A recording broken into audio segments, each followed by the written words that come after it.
დროს გვამის უკან კედლის მხარეს უნდა ყოფილიყო. გამოძიებას არ გამოურკვევია რა პოზიციიდან იყო განხორციელებული სროლა და რატომ უნდა შეერჩია მკვლელს ასეთი მოუხერხებელი პოზიცია ვიწრო ადგილზე, ტახტის, სავარძლის და ყვავილის მაგიდის გარემოცვაში. გამოძიებას არც ის გამოურკვევია თუ რატომ მოინდომა მკვლელმა მსხვერპლისთვის ბალიშის თავქვეშ ამოდება და საიდან აღმოჩნდა ბალიშის ზედა ნაწილზე სისხლისა და ტვინის ნაწილაკების მსგავსი ნივთიერებები. მით უმეტეს რომ მსხვერპლს თავი ბალიშზე ედო და თავის ქალიდან გამოშხებებული ნივთიერებებისგან ბალიშს პირსახოცი იფარავდა.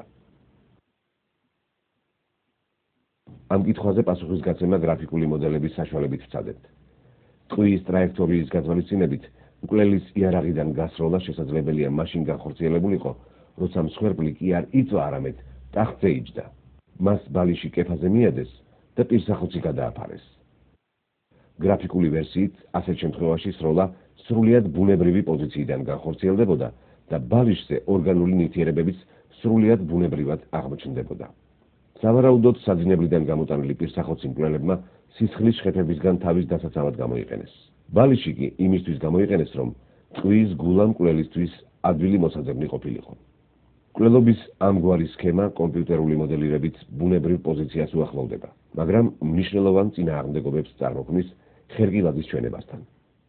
ნიკალომინაძის სისხლის სამართლის საქმეში აღმოვაჩინეთ ისეთი მასალები, რომლებიც საერთოდ არ ყოფილა სასამართლოს მსჯელობის საგანი. ერთ-ერთ ასეთ დოკუმენტში აღწერილია ნიკალომინაძის ტანსაცმელი. ამ აღწერილობის მიხედვით ქვედასაცვალზე და წინდებზე აღმოჩენილია დიდი რაოდენობით სისხლის ლაქები. ეს კი კიდევ უფრო საერთოს ხდის ოფიციალურ ვერსიას, რომ მკვლელობა მწოლიარე მდგომარეობაში განხორციელდა. მართლაც სრულიად აუხსნელია, როგორ შეიძლებოდა მოხვედრილიყო სისხლი სხეულის ამ ნაწილებში ყოველგვარი ზემოქმედების გარეშე.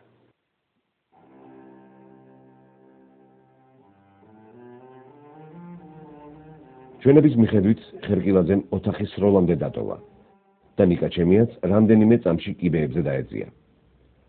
რეალურად მკვლელი რამდენიმე წამში ვერ მოასწრებდა მასრის და ტყუის გულის მოპოვებას და ამის შემდეგ რამდენიმე წამში თანამძრახველის კიბეებზე დაწევას. მკვლელობის სცენების გრაფიკული მოდელირება მხოლოდ კერძო მოსაზრებებს ანვითარებს, მაგრამ ეს საკითხები არც გამოძიების და არც სასამართლოს კვლევის საგანი არ ყოფილა. სასამართლო განაჩენის მიხედვით მკვლელები ლომინაძის ბინიდან დაახლოებით 8-დან 9 საათამდე გამოვიდნენ. ნიკაჩემიას მეუღლე თამრიკო ჩემიაკი აცხადებს, რომ 13 აგვისტოს დილის 9-ის ნახევარზე მისი და მისი მეგობრის ოჯახები თბილისის რკინიგზის სადგურში იმყოფებოდნენ, საიდანაც ბათუმში გაემგზავრნენ. დაახლოებით 9-ის ნახევარი იქნებოდა, რომ უკვე რკინიგზის სადგურში ვიყავით ჩვენ. გადმოვედით ტაქსიდან, ჩემი მეგობარი, მისი ქალიშვილებით უკვე დაგვხვდა ჩვენ ბაქანზე. ურეკში უნდა ამოსულიყო ნიკას მეგობარი აჭკო კუპრეიშვილი, რომელთან ერთადაც მიდიოდა ნიკა თურქეთში და თურქეთიდან გერმანიაში. ცოლშვილთან ერთად იგისენებდა ზაფხულში და ამოვიდა შესაბამის სადგურში.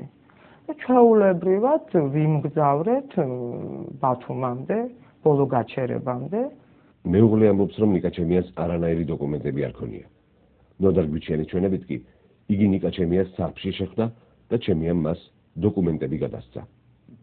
13 აგვისტოს სარფში ნოდარ გვიჩიანის და ნიკაჩემიას შეხვედრა საეჭვოა და ამ ეჭვს აღზრავს თვითონ ნოდარ გვიჩიანის ჩვენება. ნოდარ გვიჩიანმა სასამართლოზე განაცხადა, რომ მკვლელობის შესახებ მან ტელევიზიის საშუალებით პროგრამა კურიერიდან შეიტყო, რის შემდეგაც კონსპირაციული ტელეფონით შეუთანხმდა ნიკაჩემიას სარფში შეხვედრაზე.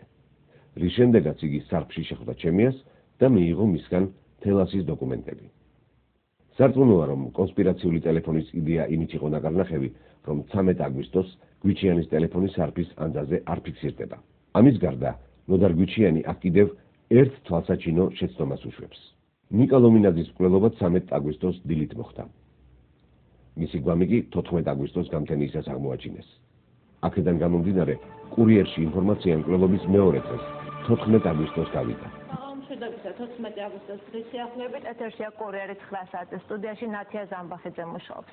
ნიკა ლომინაძის ამერიკულ კომპანია ES თელაში საკმაოდ მაღალი თანამდებობა ეკავა. დღეს იგი საკუთარ ბინაში მოკლული იპოვეს.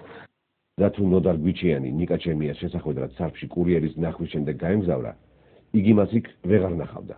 რადგან ჩემია საქართველოდან წინა დღეს 13 აგვისტოს უკვე წასული იყო და საბუთების გადასაცემად შეხვედრა სარფში ვერ შედგებოდა. მოსამართლე მაია სანდოძეს კი ამ შეხვედრის რეალურობაში ეჭვი არ შეუტანია და ეს ფაქტიც დადასტურებულად მიიჩნია. ნოდარ გვიჩიანმა სასამართლო პროცესზე აღწერა ის საბუთები, რომლებიც მისივე თქმით მას სარფში ნიკა ჩემიამ გადასცა. 20-25 ფურცელი იყო, რუსულ-ქართულად ეწერა AES თელასი და ორგანიზაციის ბეჭედი ჰქონდა დასმული. გამოძიებას არ დაუდგენია თუ რა დოკუმენტებს აღწერდა ნოდარ გვიჩიანი, რისი მოპოვებაც მკვლელობის ერთ-ერთი სავარაუდო მოტივი შეიძლებოდა ყოფილიყო. გამოძიებას არც ის დაუდგენია, აწარმოებდნენ თუ არა საქმეებს რუსულად თელასის ამერიკელი მფლობელები. რა დოკუმენტები შეიძლებოდა ყოფილიყო თელასში ისეთი, რაც კომპანიის მხოლოდ ერთ მენეჯერს ეკნებოდა მშობლების ბინაში შენახული. მოსამართლე სანდოძემ მიიჩნია, რომ ლომინაძის მკვლელობის მოტივი ფინანსური მაქინაციის დაფარვა იყო. განაჩენის მიხედვით, გიორგი გვიჩიანმა ერთპიროვნულად განახორციელა უკანონო ფინანსური ოპერაციები, რის შესახებაც ცნობილი გახდა AES თელასის ფინანსური დირექტორის ნიკა ლომინაძისთვის. გიორგი გვიჩიანმა განიზრახა ლომინაძის მკვლელობა. რა ფინანსური დანაშაული შეეძლო ჩაედინა ეკონომიკურ ექსპერტს? სწორედ ამ თანამდებობაზე მუშაობდა გიორგი გვიჩიანი. იგი არ იყო უფლებამოსილი არც ფინანსური ოპერაციების საწარმოებლად და ბუნებრივია, რომ ცდომოდა არც ფინანსური მაქინაციების წარმოების შესაძლებლობა ექნებოდა. ორგანიზაციას ყავს გენერალური დირექტორი, ყავს ფინანსური დირექტორი, რომლებიც უშუალოდ აწარმოებენ ფინანსურ ოპერაციებს და პასუხისმგებლებიც არიან ამ ოპერაციებზე. აქედან გამომდინარე, გიორგი გვიჩიანს დიდი სურვილის მიუხედავადაც არ შეეძლო, რომ ჩაედინა რაიმე ფინანსური მაქინაცია. რომც გადაეწყვეტა ნიკა ლომინაძის თავიდან მოშორება გიორგი გვიჩიანს იმ მიზნით, რომ თითქოს რაღაც არარსებული ფინანსური მაქინაციები ყოფილიყო დაფარული, ესეც აბსურდია, ვინაიდან ამის დამალვა არ შეიძლებოდა, რადგანაც ახალი ფინანსური დირექტორი მოვიდოდა და ის გაარკვევდა ყველაფერს, ის ჩაიხედავდა ამ საქმეში. გიორგი გვიჩიანის შესახებ თელასის მაშინდელმა გენერალურმა დირექტორმა იგნაციო ირიბარენმა ოფიციალურად მიწერა გამოძიებას, რომ გიორგი გვიჩიანს არანაირი ზიანი კომპანიისთვის არ მიუყენებია და იგი მოქმედებდა AES-ის ინტერესებისა და ფინანსური სტრატეგიის შესაბამისად. გია გვიჩიანი უდანაშაულოა. მის მიერ განხორციელებული ფინანსური გადარიცხვებით ჩვენი კომპანია არ დაზარალებულა. სირცხულია, როდესაც პროკურორი კანონს თავის გემოზე ატრიალებს და ღმერთმა იცის სინამდვილეში რა აქვს ჩაფიქრებული. ამ ყველაფერს სხვა მოტივი აქვს. დაუჯერებელია, რომ ამას ეძახიან სამართალს საქართველოში. მკვლელობამდე 12 დღით ადრე ნიკა ლომინაძე ხელს აწერს ბრძანებას, რომლის მიხედვითაც გიორგი გვიჩიანს კარგი მუშაობისათვის ეძლევა პრემია $10,000 ეკვივალენტის ლარის ოდენობით. საქმის მასალების მიხედვით კი გამოდის, რომ გიორგი გვიჩიანი თითქოს მაშინ უკვეთავს ნიკა ლომინაძის მკვლელობას, ანუ იმ ადამიანის მკვლელობას, რომელიც ხელს აწერს მისთვის $10,000 პრემიის გამოყოფაზე. ნიკა ლომინაძის მკვლელობის საქმე ერთხელ უკვე გაიხსნა 2002 წელს. თვითმხილველების ჩვენებით შემთხვევის ადგილზე მისულმა საგამოძიებო ჯგუფმა წვიის გულა და მასრა ვერ აღმოაჩინა. მათივე ჩვენებით საგამოძიებო მოქმედებების მსვლელობის დროს შემთხვევის ადგილზე მივიდა ქალაქის პოლიციის მთავარი სამმართველოს იმდროინდელი უფროსის მოადგილე დავით კეკუა. იქვე მყოფი სამართალდამცველების ჩვენებით დავით კეკუამ დაფერთხა ბარიშის პირი, საიდანაც